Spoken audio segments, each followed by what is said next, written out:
સૌપ્રથમ તો સાહેબશ્રીનો હું આભાર માનીશ કે અમને આવા વ્યસન મુક્તિ પ્રસંગની અંદર લાભ લેવાનો મોકો આપ્યો. ખાસ કરીને અમારી સ્કૂલના બાળકો માટે કે જે વિદ્યાર્થીઓ જાણે સમજે કે એકચ્યુઅલી વ્યસન મુક્તિ શું છે અને પોતાના જીવનની અંદર ઉતારે અને આગળ કંઈક ભવિષ્ય એમનું સારું બને એ માટે આવો સરસ કાર્યક્રમનું આયોજન કર્યું.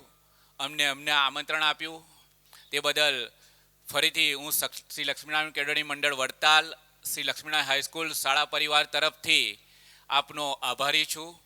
ખાસ કરીને વ્યસન મુક્તિની અંદર તો તમાકુ ગુટખા તો સાહેબશ્રી ઓછી થઈ છે, પરંતુ જે મોબાઈલ છે એ અમને બહુ નડે છે. કારણ કે બાળકોની અંદર જે મોબાઈલનું જે વ્યસન છે ને એ વ્યસન એમના અભ્યાસની અંદર અવરોધ બની રહ્યો છે.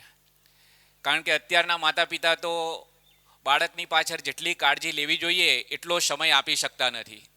કારણ કે એ લોકો તો પોતાની કમાણી અને પૈસા પાછળ પડ્યા હોય છે અને બાળક જે છે એ મોબાઈલના વ્યસનની અંદર પોતાની કારકિર્દી જોખમ પર મૂકી રહ્યું છે.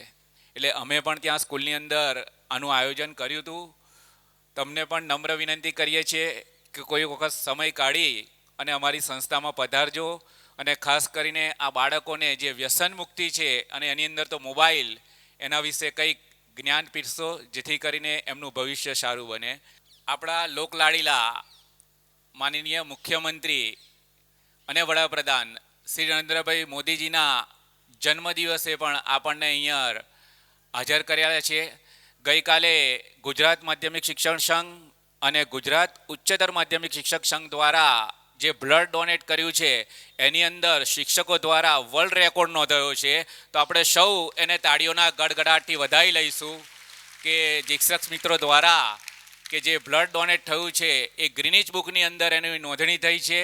તો આવા ને આવા સારા કાર્યક્રમો આપણે આપણા માનનીય શ્રી નરેન્દ્ર મોદીજીના નામ થકી એમના જે ઉચ્ચ વિચારો છે, એમની જે વિચારસરણી છે એને લક્ષીને કરીશું તો સતત આપણો જે દેશ છે એ આગળ આવશે. Thank you very much.